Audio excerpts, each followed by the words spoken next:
he is a firefighter and also a captain, and he's discussing what it's like to have post-traumatic stress and how to recover. And I welcome back Carl Waggett. Yes, thank you so much for having me. You know what? I like the sound of founder. I've never thought of that before. That sounds great. The sound of what?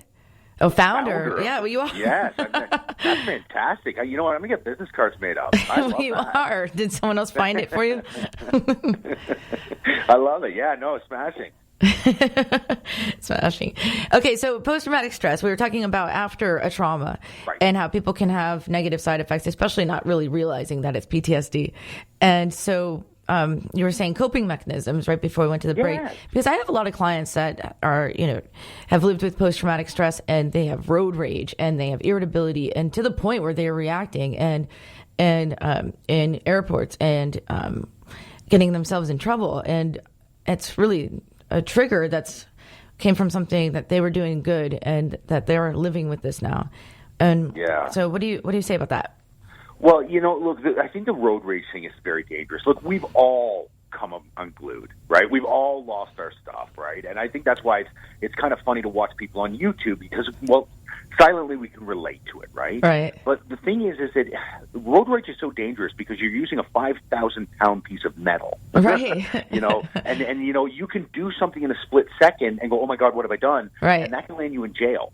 Right. So the thing is that it's something that needs to be addressed. And trust me, I felt this rage. And this rage is something that you want to keep it on a leash, okay? If it gets off a leash, it'll get you in trouble. Now, the interesting thing with PTSD is, we kind of talked about this. Okay, we all see stuff, right? And a lot of people in the emergency services will say, well, I'm sorry, I don't have a call that bothers me. Right? I just, I see bad stuff, but nothing that actually haunts me. Well, the interesting thing is that, look, we all see stuff, right? Okay, that's fine. But the thing is, we don't process it all the time. Mm-hmm. Okay? And we can't unsee it.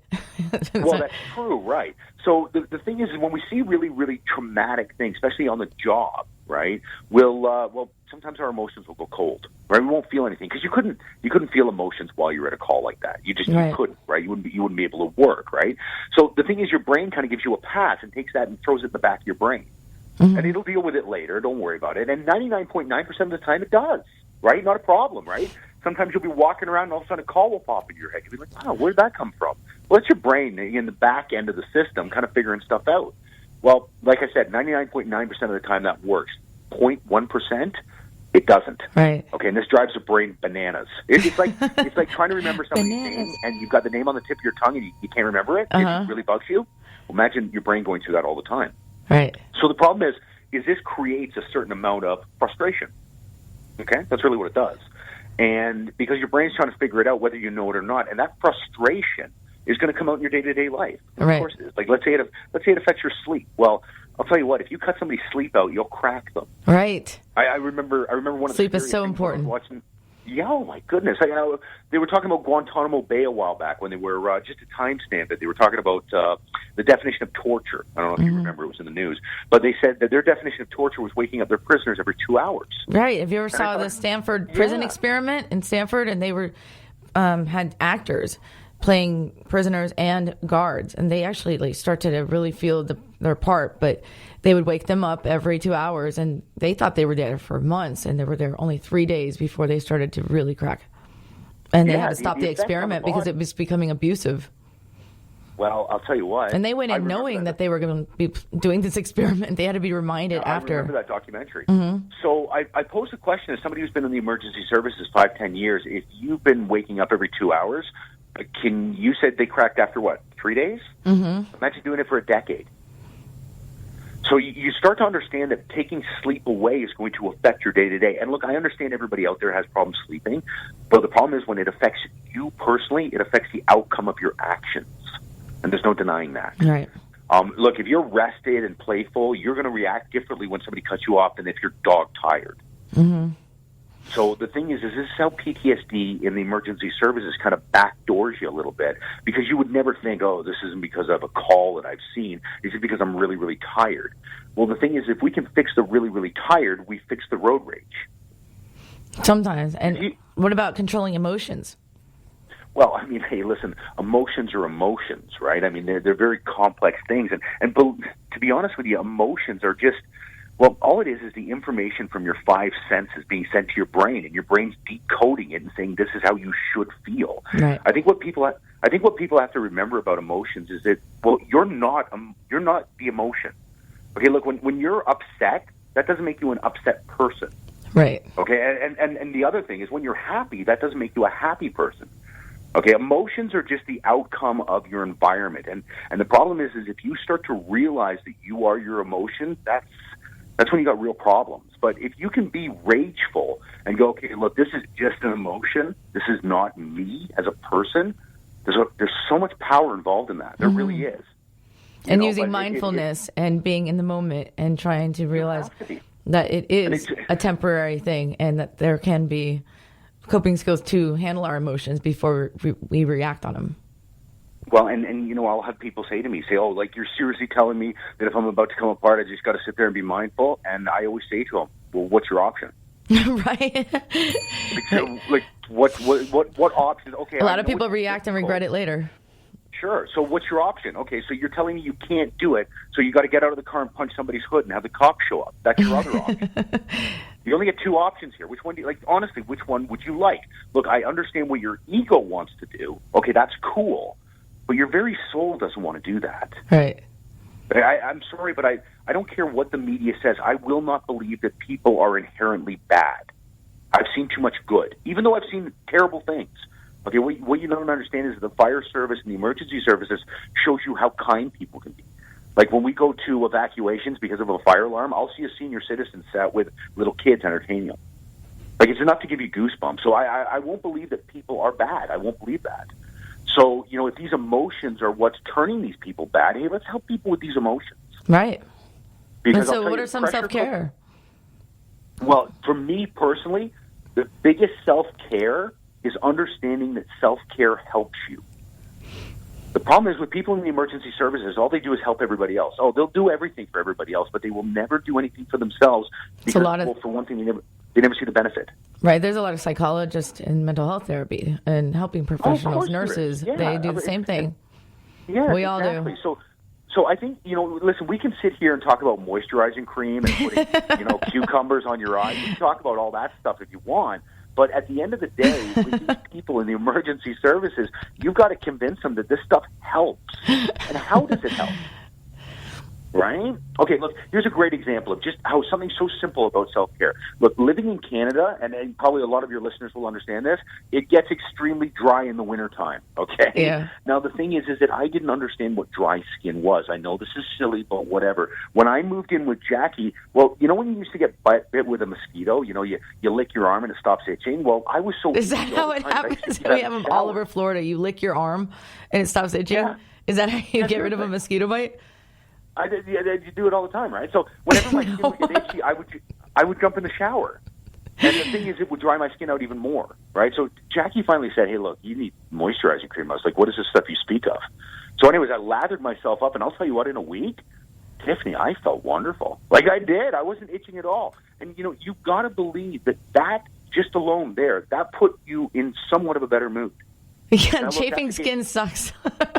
Dude, it's awful. Are you kidding me? I just went up north and came terrible. back. Like, it's awful. Look, I tell you what, when my flanks look like they're shedding white skin, okay, I'm not in the best mood. So Nobody would be. The thing with, no. So the thing with lather up. You've got to. Come on, right? It's go time. And here's another thing.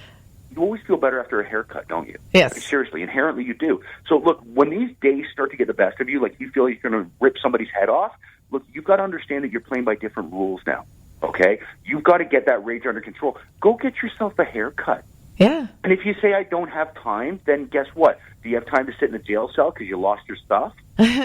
Clean your car. Right?